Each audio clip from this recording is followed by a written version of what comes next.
bonsoir. Heureux de vous retrouver pour la seule émission où on ne parle pas que football. Eh bien, aujourd'hui, on va parler d'une discipline qui, rappelez-vous, a offert les premiers titres ou les premières médailles olympiques à l'Algérie. C'est la boxe. Ça a commencé en 1984 avec Zawi Moussa. Et puis, il y a eu le regretté Soltani qui s'était distingué à Atlanta en montant sur la plus haute marche du podium. Il y a eu Alalou et tout récemment, Flissi au championnat du monde. Il termine avec une médaille. Il a été finaliste. Mais la boxe algérienne, en 2004, en 2008 et puis en 2012, n'est pas montée sur le podium.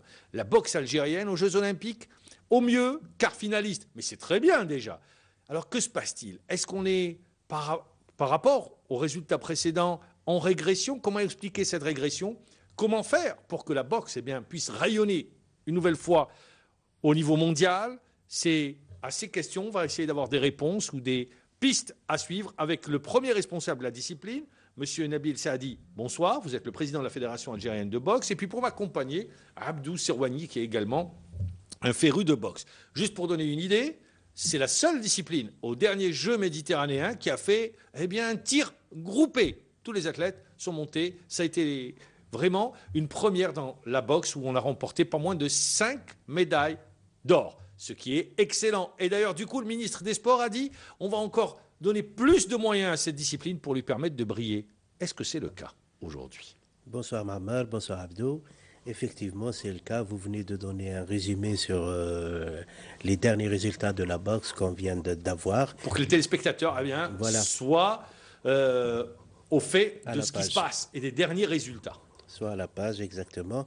Bon, comme vous l'avez précisé, les derniers Jeux méditerranéens où on a raflé 5 médailles d'or sur les 10 qui existent et bien entendu la médaille de bronze de Boualem Mohamed plutôt Wadahi et le dernier championnat du monde où on a pu décrocher la médaille d'argent de Flissi Mohamed, chose qui n'est pas réalisée depuis 18 ans déjà, en 95.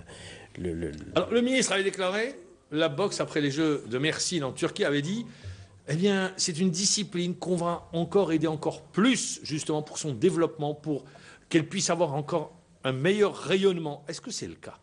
Bien sûr, c'est le cas. Est-ce que vous avez plus de moyens, par exemple, aujourd'hui? Oui, aujourd'hui, on a eu plus de moyens, puisqu'on a fait déjà des réunions bilatérales avec le ministère, avec monsieur le ministre en personne, et il nous a facilité la tâche, et il est prêt, il dit qu'il est prêt de nous aider c'est-à-dire pour la réalisation de notre programme déjà tracé. Voilà. Alors, on l'a dit, 2004, 2008, 2012, la boxe algérienne n'arrive pas à briller au niveau olympique. Pourquoi? C'est la qualité des boxeurs qui est en cause? C'est la qualité de l'encadrement? Que se passe-t-il? C'est un tout. Il y a la qualité de l'encadrement. Il y a aussi la qualité des boxeurs. Bon, quand on parle de qualité de boxeurs, parce que pratiquement les mêmes boxeurs de 2012, on les trouve et on les a trouvés à en 2008, ils étaient également à Pékin. On les a retrouvés en 2012. On dit que c'est une génération, une grande cuvée, cette cuvée de boxeurs de l'élite. Oui, actuellement, on a une équipe jeune. Le plus âgé a 27 ans, il pourra participer à 2 Olympiades d'ici là. Du moment où la catégorie d'âge, la tranche d'âge est passée de 34 ans à 40 ans maintenant, pour les boxeurs même amateurs. Donc je pense qu'on a une équipe jeune, une équipe d'avenir qui ont fait de très bons résultats. Ils sont sur la même lancée, espérons que ça va s'améliorer encore les résultats au niveau du prochain championnat du monde et les Jeux de Rio, bien sûr. C'est tout le mal qu'on souhaite. Abdou Serwani. Bien, écoutez, il faut d'abord rappeler qu'en 2008 et en 2012, la boxe algérienne a réalisé un grand exploit avant même d'aller aux Jeux Olympiques. Pour quelle raison? D'abord, 8 boxeurs qualifiés pour les Jeux Olympiques de Pékin et autant 8 boxeurs pour les Jeux de Londres. Ça, c'est sur la scène continentale. Voilà. On arrive à rayonner. Voilà. Donc, déjà, je crois que pour 2002, seuls l'Algérie et Cuba ont réussi à qualifier 8 boxeurs. Ça, c'est déjà une performance en soi. Maintenant, en ce qui concerne la boxe, il y a des traditions, il y a des traditions.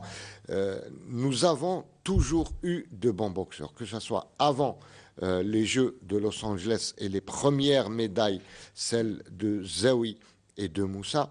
Il y a eu auparavant des tentatives dans la boxe algérienne et des titres. Aujourd'hui, en 2013, on a réussi. En 2014. En 2013, on a réussi à placer un boxeur sur le podium. Il n'est pas uniquement médaillé, il est vice-champion du monde. Il a boxé la finale devant à Almaty, devant un boxeur kazakh, devant son public. C'était très difficile. Et le boxeur kazakh, si ma mémoire est bonne, c'était tout simplement un favori en puissance sur le papier. Et c'est un très très grand boxeur qu'il a eu en finale, Flissi. Flissi qui est parti, rappelons-le, pour gagner. Il est remonté sur le ring pour gagner. On a également découvert, il y a toujours comme ça des boxeurs qui surgissent dans une compétition, dans un grand rendez-vous international. Il y a un boxeur qui m'a véritablement impressionné, qui a réussi un grand coup pour son entrée en lice, mais je ne sais pas ce qui s'est passé ensuite, c'est Hamza Beguerni. Il est jeune. Il est dans la catégorie des plus 95 kilos en super lourd. Ça aussi, c'est quelqu'un qui peut faire très mal. D'ailleurs, sur ses premiers combats, il me semble qu'il avait été expéditif. Ouais. Il avait été très rapide, il avait gagné par KO. 1 minute 10 secondes. Ouais. 1 minute 10 secondes sur le ring. Il a boxé contre le troisième mondial. Le troisième mondial. L'anglais, il est classé troisième mondial. Il a laissé une grosse impression. Je ne sais pas ce qui s'est passé ensuite.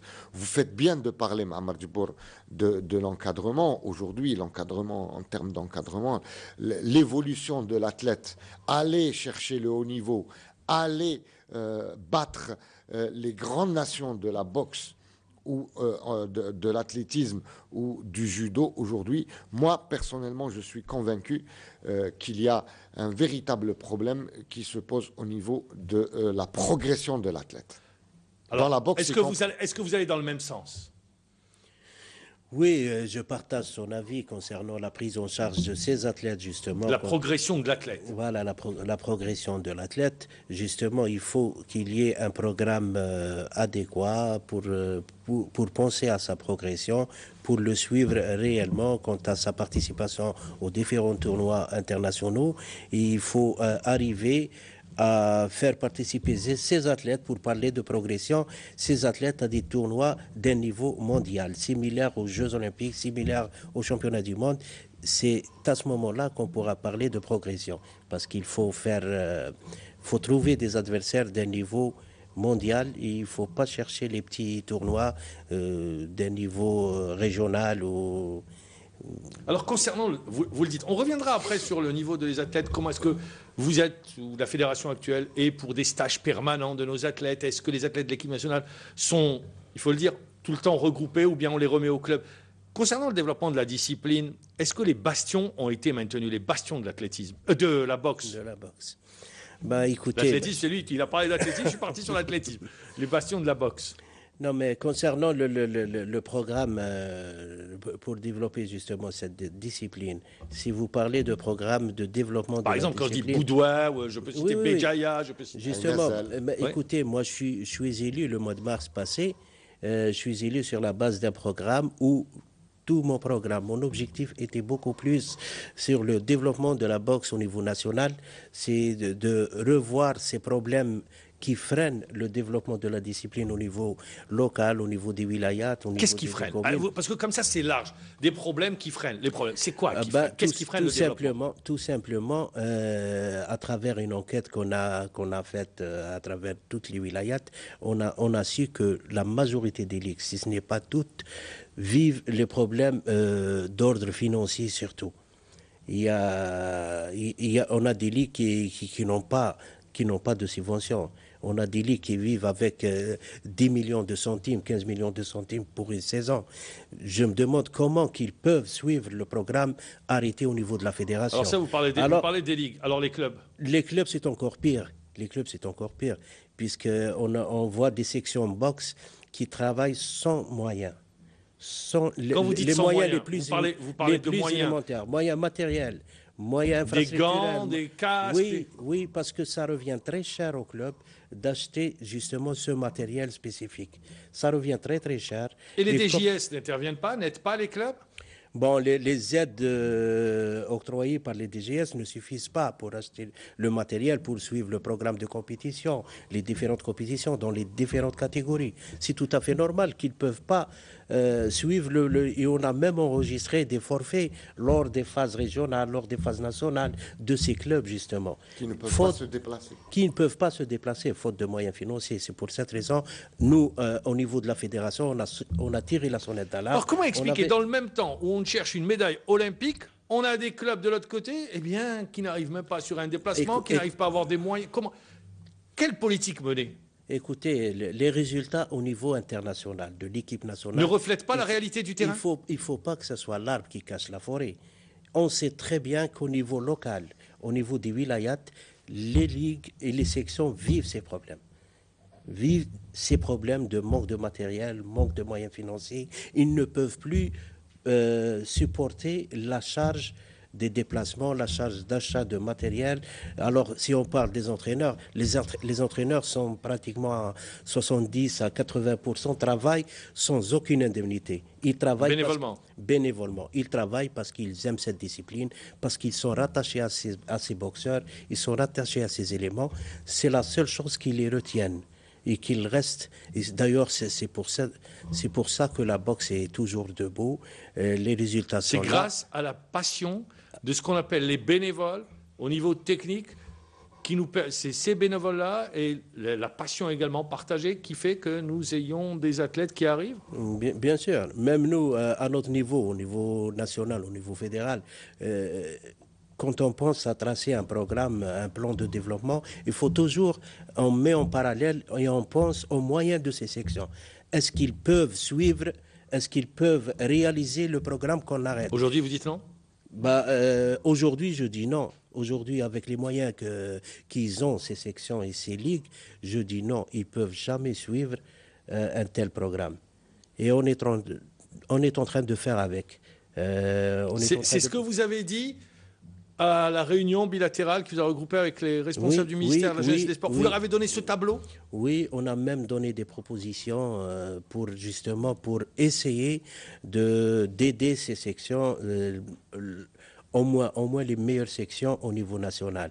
20 ou 30 sections au niveau national. Quel type de proposition? La proposition qu'on a faite, nous, en tant que fédération, c'est de nous donner un peu plus en subvention et pour aider justement en matière d'équipement, en matière de déplacement,